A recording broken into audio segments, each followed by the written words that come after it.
There's not much we can do about the definition of a fee. Legally, we're just sort of boxed in on that. However, we can, you can demand that your elected officials be more responsible on it. You can make that a voting issue. You can continue to vote against tax increases and force people to at least be honest about what it is that they're doing. Welcome, I'm John Caldera, president of the Independence Institute and your devil's advocate. We're going to wonk out here. So if you need some no-dos, now's a good time. Get the strong coffee. It's always amazing that the most boring stuff is the most important in politics. Joshua Sharf is one of our leading... Most boring people out there. Most boring people I've ever met. And so here we go to talk about fees. Now, we have this great tradition in Colorado that if we're going to raise taxes, we get the consent of the people who are paying those taxes. It's called the Taxpayer Bill of Rights. And we've come to weave that over the last quarter century with the character of Colorado. All we want is consent. That's it, just consent. If we want debt, we want consent. The Colorado Supreme Court, however, came up with a wonderful plan. And they said, if you call a tax increase a fee, then you don't have to ask permission. And once that genie got out of the bottle, it has gone crazy. How often, roughly, do governments in Colorado try this fee gamut? It's omnipresent. All the time. So here's the thing. That's actually built into TABOR. And it was one of the things that was built into TABOR to help get it passed. And there's a reason for it. There's a good reason for it. If you have a tax and you're going to increase the sales tax, ask people, because that sales tax money really can end up going anywhere. That income tax money really can end up going anywhere. The reason that they said, well, we're not going to apply this to fees, that was actually done on purpose. It was done because, in theory, a fee is related to some service that's being provided. You want to go to the park. All right, you pay your $6.50 or whatever it is to go to the park for the day, to get your day pass for the park. The state park. And there's a reason for that, right? I mean, you're making use out of it. You need to get your building inspected. You pay an inspection fee that pays for a particular service. And it's a bit more political than that. The first couple of times to try to get TABOR passed took 3 tries. The second time they were able to kill it on this issue of fees. Right. The idea was, if you pass this thing, every time the library wants to raise a late book fee from 5 cents to a dime, we're going to go to a vote. And so Douglas Bruce put fee in there, and it helped get it passed. Yeah, no, that was one of the reasons. I mean, and it was just, and there were very specific examples given just like that. So it sort of makes sense. You really don't want to have to go to the voters for something like that. That said, this loophole that's been expanded, as you say, by the courts. So now you have things that clearly are taxes, that clearly don't relate to any service that's being provided or any particular cost to the government. They just sort of impose this thing. And one good example for that is Aspen's bag tax is what it is. So I don't know what it is. It's 10 cents, 25 cents, whatever it is on a bag at the supermarket. And in theory, this has something to do with this has something to do with garbage collection or something like that. It has everything to do with behavior modification, absolutely, and signal virtuing. Right. But the virtuing. idea, what is it exactly that you're buying? Right. What is that fee? When I go to the building department and they need to do a building inspection for my fee, for my building permit, that's a fee. Right. What is it with the bag? What exactly am I buying? What service are they providing? And they have to come up with some sort of really tortured reasoning why this is a fee. In Aspen, what is it? It's something to do with like garbage remediation or something like that, which you think would be something of general interest that would require that, because again, it's a sort of general fund. Everyone benefits from that. It should come out of the general fund and it should have to be voted on. But no, they got through it. Then of course what happens is people bring lawsuits against this, and the courts, to whom the idea of limiting government is just a foreign concept, they turn around and they say, well, no, this is fine. This is really okay because, and so you have that situation. You have the very famous case with the with the bridge fee that had to do with that came under FASTER, where you ended up Another with fee. a fee for a bridge that you may never drive your car on, that you're not going to come anywhere close to driving. Let me slow you down a little you bit have to pay because people might not be following this. So TABOR seems very, very clear. But when it goes to court, apparently there is a phrase in TABOR that we haven't read, but apparently it's right there that says, taxpayers shall always lose when this goes to the Supreme Court. And case in point, TABOR says you can keep excess tax revenue above population plus inflation growth if you, again, ask consent. And you can do it for up to 4 years. Colorado Supreme Court ruled that 4 years shall be interpreted as forever. I guess they sound the same. And now some 80% of municipalities are permanently what we call de-Bruced. They get to keep all that excess change. Right. The same thing when they said, well, a tax increase as long as you call it a fee works. The same thing when they say debt, yeah, you need to vote for debt, but if you call the debt a certificate of participation, which is exactly the same thing, Yes. then you don't need to ask for consent. And too bad that so many well-intentioned people continue to bring suits up to the Colorado Supreme Court thinking that they're going to give us a friendly ruling.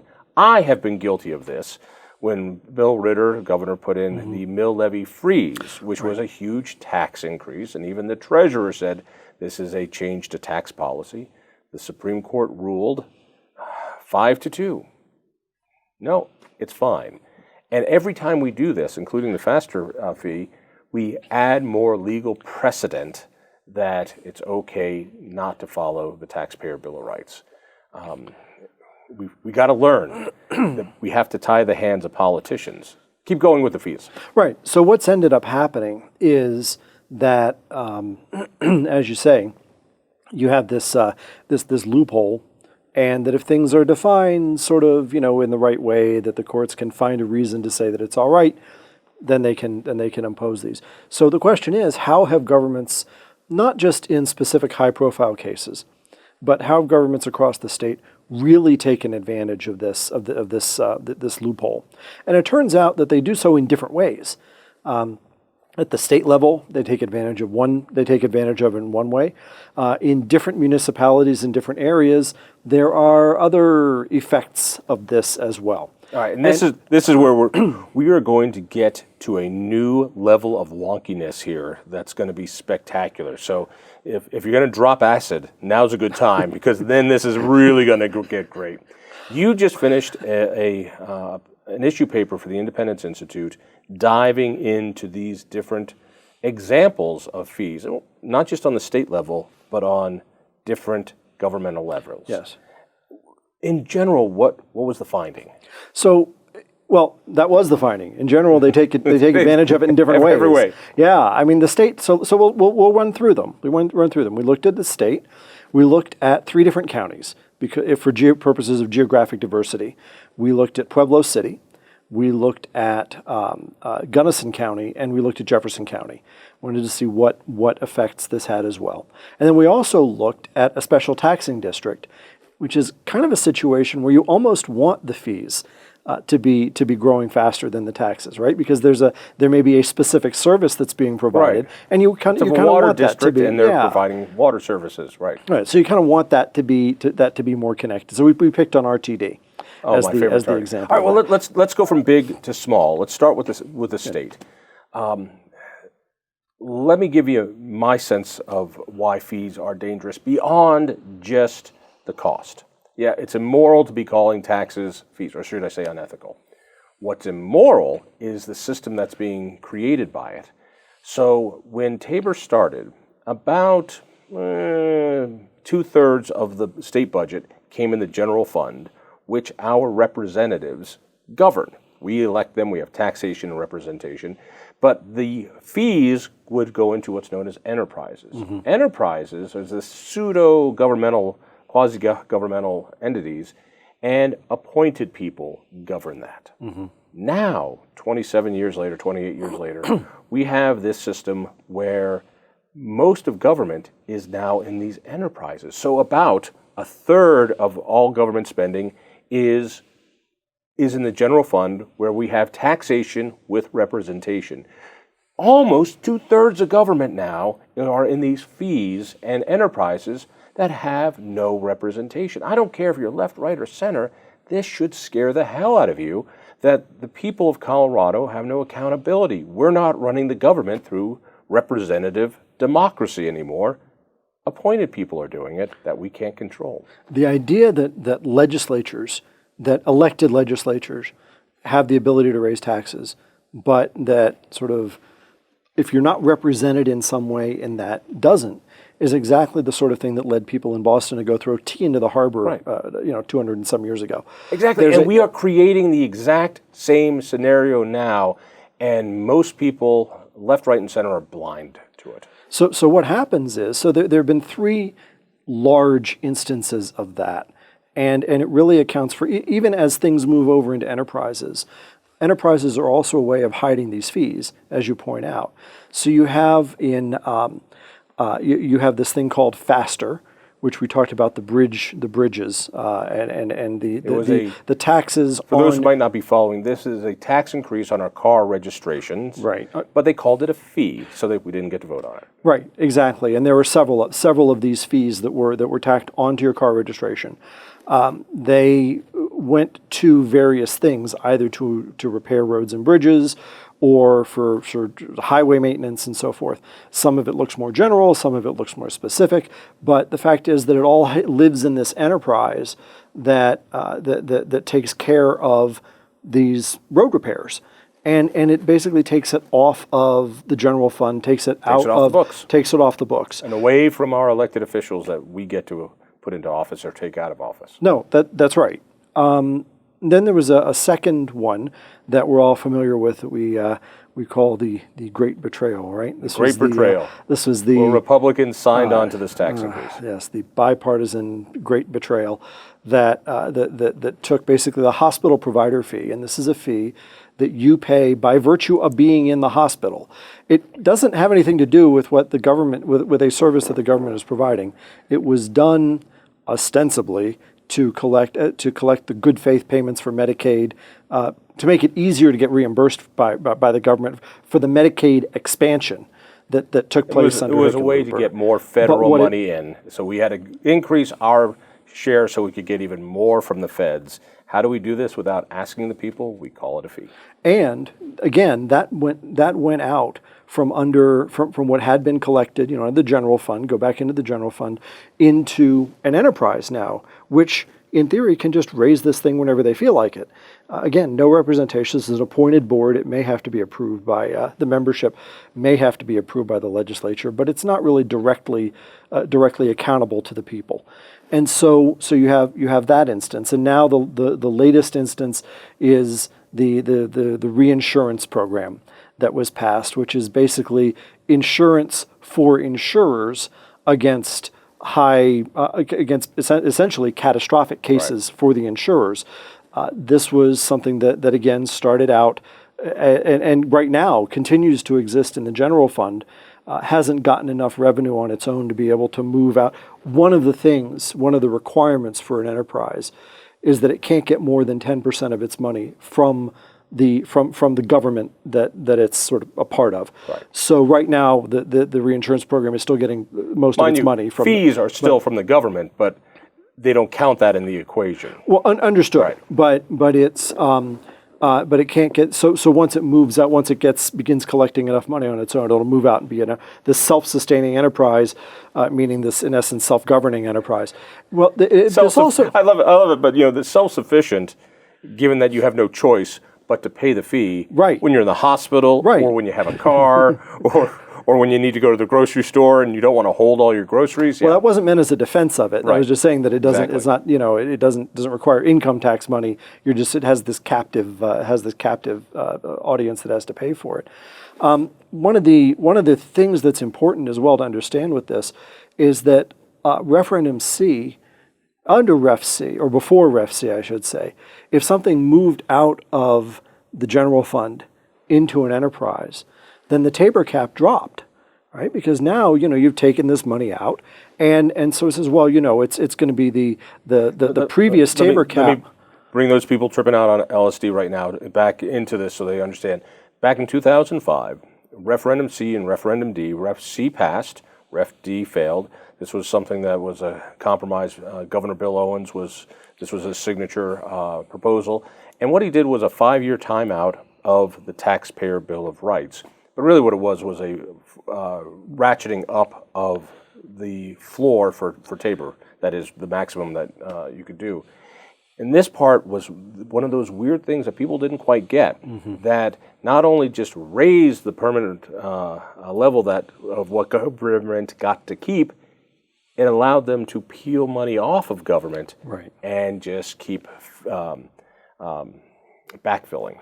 So in the past, what would have happened is if you had, I'm going to just make up numbers, you're in a municipality that has $100 million coming in the year, and you spin off a $10 million enterprise, your TABOR cap drops to 90 million, and now can continue to grow population plus inflation. That's before Ref C.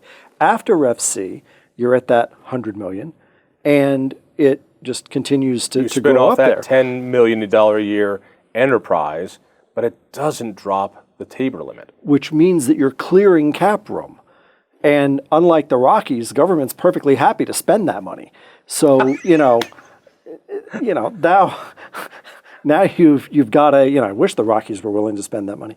But now you have in effect an expansion of government rather than a limitation on government by moving this money out to enterprises. Let me give you my analogy of this. Now, I've used this before, and it works for me. For me, the general fund, the budget, is a big old whiskey barrel, and tax receipts go in the top of the whiskey barrel. And when finally we hit the TABOR limit, the top of the barrel, excess spills over, and we get those refunds, we the people. And if the government wants to keep that money, they ask us for a larger barrel. That's fine. That's called a debrucing or a TABOR override or even a tax increase, and they ask our consent. What we didn't realize was at the bottom of this barrel is this spigot called fees, enterprises. And so every time it looks as though we're going to hit that capacity, all they do is open this up and call it the faster fee, the mill levy freeze, the growth dividend, the hospital provider fee. They did another one this year for hospitals, another one, and we just called them fees. Now, before Ref C, that meant when you opened it up, the barrel would actually shrink to the size that it was. Now it stays that size, and it gives them an incentive every time it looks like we're going to have to give money back from where it came, we'll just do more fees. And therefore, TABOR they found the beautiful way around TABOR through this betrayal. And by doing that, they can raise taxes as much as they like by calling it fees because we'll never hit our cap. So it turns out that this has been true at the state level. It has been somewhat less true at the county level. We took a look at aggregate at the county level all across the state. There's data going back to the 70s. The state keeps this database of just sort of basic accounting categories that I will not bore you with the specific categories. Don't worry. But it keeps this database at the county level going back into the 70s. So what you get a chance to do then is look at before TABOR, and then TABOR gets passed, and then after TABOR, and are there effects? And it turns out that at the statewide level, that on a sort of a per county basis, if you sort of count all counties as equal, that after TABOR gets passed, you do start to see some drift in terms of the total amount of revenue coming into the counties, coming from fees as opposed to coming from taxes. However, one of the purest examples that we could find, one of the really cool examples is Jefferson County. Right? I said we picked Jefferson County because they've never debruced. So they don't have the situation where they can keep the tax revenue. They have to return what comes in if it exceeds this. What a tribute! First of all, what a tribute to Jefferson County. It's always been a fight because how to put it. Debrucing now is like suicide. you only have to be good at it once. Yeah, right. You only have to do it once, and then they keep all excess tax revenue forever. Mm-hmm. And 80% of municipalities have done this, a whole lot more now. That's the latest I had heard. But Jeffco hasn't. Right. In fact, there was an attempt to do that in the last election cycle, and it failed. It failed. I wouldn't say overwhelmingly, but by a decisive margin. And so it's a good test case for what happens when counties have to deal with this. How TABOR was intended to operate. So compare that from you looked at Jeffco and you looked at others. What did you notice? Well, we noticed they sort of operate differently. They have different things that happen, different sort of categories of things that they do. In Jeffco's case, we noticed that there was a drift, an ongoing drift toward fees, but it wasn't because, or didn't appear to be because Jeffco was suddenly just creating lots of new fees and jacking them up as high as they could. We looked at building inspection fees. We looked at fees for like liquor licenses, those kinds of things. And they appeared to be, sort of more or less with inflation, maybe some a little bit higher than that, but not too much. And most of it just appeared to be with the growth of the county and the fact that it's hard to ask for a tax increase. And so, the tax increase, the tax money doesn't rise all that much. It doesn't rise all that much. It doesn't rise. It's limited by population plus inflation, and the fees aren't. So in other words, there's not really an incentive in Jefferson County to go crazy with fees because they won't be able to keep the money. Is that the right way to say it? No. It's that they're not going crazy with fees because the growth kind of pays for the fees, and they want to see that growth. They don't want to stamp it out by raising a whole lot, making it very expensive to do business there, for instance. So they're not doing that. You looked at Gunnison County as well. Gunnison did something different, and they let's come back to Gunnison if we can. Yeah. I want to just mention briefly Pueblo. There seemed to be a multiplication of the number of enterprises. Some of them seem to make sense. Some of them seem to be a little more questionable, things like parking and that kind of thing. Others seem to be make more sense, like particular recreation areas that might need maintenance and that kind of thing. But there seemed to be a move toward having a substantial number, an increase in the number of enterprises. Gunnison did something different. Gunnison appeared because we need to be a little bit careful here. It was difficult between COVID and them not being in the office and being able to get me what I wanted. But it appeared as though the airport and in particular even some of the water districts looked like maybe they were using the money coming in from their fees to shuffle back to the general fund. And shocked, I say. Yeah, shocked. yeah. I mean, it's not like it's funding 90% of the general fund, but it looked like this was happening on there was significant variation from year to year on how much was going back, and there shouldn't be. I mean, when I spoke to them, what they said was, well, of course we expect them to pay for, or we have back office, we have share back office efficiencies. We have them use county attorneys for certain things and what that does, and they'll just reimburse us for that. But there shouldn't be wild fluctuations. There should be relatively predictable things. And it turned out that those. So in other words, let me see if I'm following you. So in Gunnison, where they have this nice airport is supported by fees, but it seems as if a lot of those fees might find their way back to the general fund of the county. Right. And if the fees are truly for the airport, it should be pretty consistent. Well, if the fees are truly for, if the money that's going back to the general fund is really for services that the county is providing to the airport, like basic legal services or sewer services, those kinds of things, then roads, whatever, then it should be fairly constant stuff. And it didn't and appeared to vary a lot. Over how many years, at roughly? Least raised questions. We looked at that, it was over a period of 20 years. So the services that the county bills the enterprise, the airport, for, you think would be relatively the same unless there's a big project or something else. All right.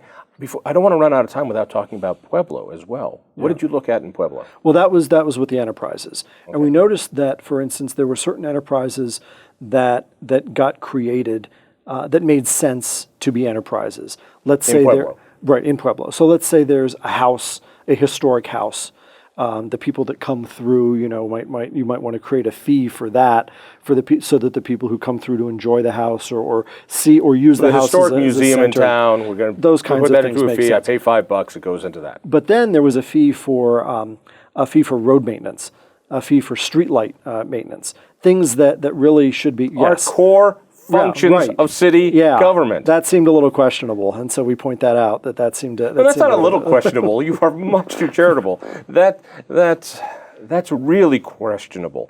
There are basic functions of government, core functions of particularly city government. You can go back to the founding documents of the city, and you find that public safety and road projects, that's right there. So we'll provide you the roads. But if you want the lights, we'll pass a fee for that. That's really that weird. was a little off, and also even parking downtown.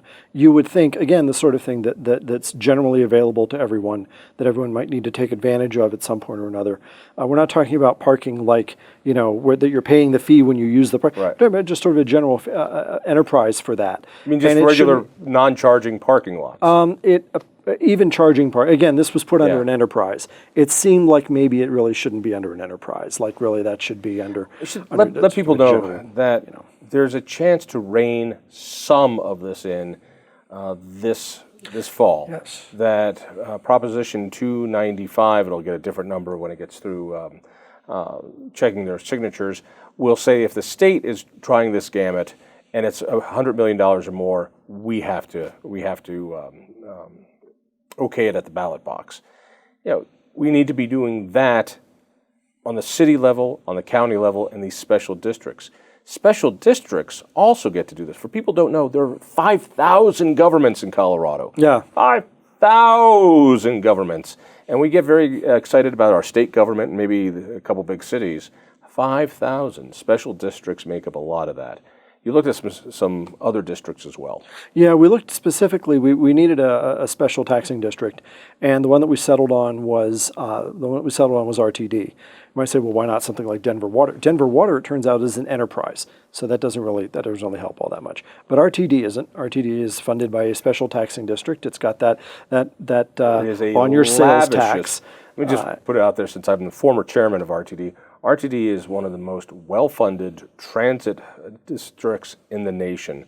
Every time you buy a beer or a sweater, you're paying a full 1% tax on that, just so that RTD can do nothing about traffic congestion. Right. And what they have done is they have managed to, in the course of doing this, they have managed, in spite of being well funded by the sales tax, and it was a study that came out, I want to say it was either at the beginning of this year, I think it was near the beginning of this year, that said that we have the most, of major metropolitan districts in the country, the most expensive one-way fare. The most expensive one-way fare, in spite of the fact that they have this significant sales tax subsidy out of your pocket. That means that the people who and think about who uses the bus. As we're finding out in the age of Corona, the people who use the bus are the people who don't have cars, the people who need the bus. All right, these are not people who are making a ton of money to begin with, and they have to pay this. So that's a problem. Number two, we found out that, and this just sort of goes by looking at the numbers. Of course, ridership. What that does is that drives away ridership anyway, and so that ridership had been falling. That drives away ridership. Of course, it does. The fact that we have lumbering buses going where nobody wants to go at times they don't need to go, that helps too. Well, understood. But if you're charging people $3 for the privilege, they're going to find some other way to do it. Well, keep in mind that $3 is just a fraction of what it costs to operate that. Right. RTD has a mandate from the state that it has to recover, I think it's 30% of its operating costs have to come from the fare box, which is why they keep jacking it up. Right, of course. But when you add in capital costs, that's the real kicker, and they have worked themselves into a real corner with capital costs. What we did was we not to get into the accounting of it, but there's a way of smoothing that out over time. And so you have, if they spend, a bunch of money on new buses one year, there's a way of sort of smoothing that out. So you see this over time. And they've gotten themselves into and it's not just buses. It's been the light rail is the real villain here. This insistence on this very expensive land acquisition, high intensity capital costs of laying down rail. Talking about $7.4, I think, billion dollars. And the trains and the cars that you have to buy for this. fast tracks, which doesn't do anything except take away right of way that could be used to fix roads. Absolutely. And of course, as Randall O'Toole has pointed out any number of times, it takes something like 1% of the cars off the road. I mean, some trivial number of cars. Much less than that. That it takes off the road. Much less than that. When you take that capital cost, by the way, and you add it to the operational cost, you find out that the fare box, as large as it is, covers maybe a tenth, maybe 5% of what it really costs to run the RTD empire. So when you're complaining about your fare, which is high, just remember, the rest of us are paying the extra 95% for your ride when you put it all together. That's how obscenely obese RTD is. And the problem with operating this way, with these high capital costs, you can do something about operating costs. You can say, we're not going to run these lines that nobody uses. We're going to run fewer buses along these other lines. We're going to increase service along lines and at times where there's standing room only on the buses. You can do something about rationalizing your operating costs and matching it to demand. But once you've spent that money on a new bus or on the new light rail, if you cut service, you're not cutting the depreciation. You're not cutting the capital cost. You still have to pay that thing off. Oh, and by the way, by the time they do pay it all off through the bonds, it will be well past the life expectancy of the railroad tracks. And you're going to say the life expectancy of us, which is also possible. All right, wrap this up for me. So you've looked at the scam that is fees on the state, local, special district, city level, and altogether, what should we do? Well, what we need to do, of course, we need to pass this the Proposition To vote on 295 fees. or whatever it turns out to vote on fees. enterprises. That we need to do that. We might want to the legal. There's not much we can do about the definition of a fee. Legally, we're just sort of boxed in on that. However, we can. You can demand. You can demand that your elected officials be more responsible on it. You can make that a voting issue. You can continue to vote against tax increases and force people to at least be honest about what it is that they're doing. Well, let me put the heads up. Legislative session is going to be back swinging in January. It'll happen before you know it. And right out of the box, they will do another fee increase. Perhaps for transportation, who knows what it's going to be, but it'll be front and center.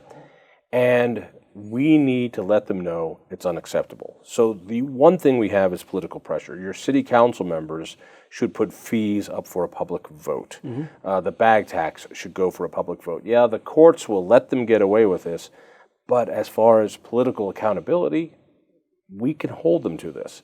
We also need to start pushing ideas that make it harder for them to do. If this vote on fee issue takes off, it should happen on all levels of government, not just on the state level. And or we ought to have reforms that say, in order to pass a fee, there needs to be a supermajority vote of elected officials to do so. And let me put it this way, last way, we need to recognize the danger to our republic, and I mean this as seriously as I can, the danger to representative democracy when you take more and more of government and you put it under the auspices of appointed people, not the people you elect. That's what gave us the Tea Party, and that's what's going to bring it back. I'll give people, if we have just a minute, I will give people a heads up on the monster that is hiding out there that we avoided in this last session, but only because the session was so truncated. There was a serious move to allow the Denver Regional Council of Governments, which in so many ways right now is sort of student council for politicos. It's appointed by counties and cities in the Front Range, but they're appointed memberships. They represent not you, the people. They represent the governments. The districts. The governments. Yeah. All right. To give the Denver Regional Council of Governments taxing authority. I want you to think about that.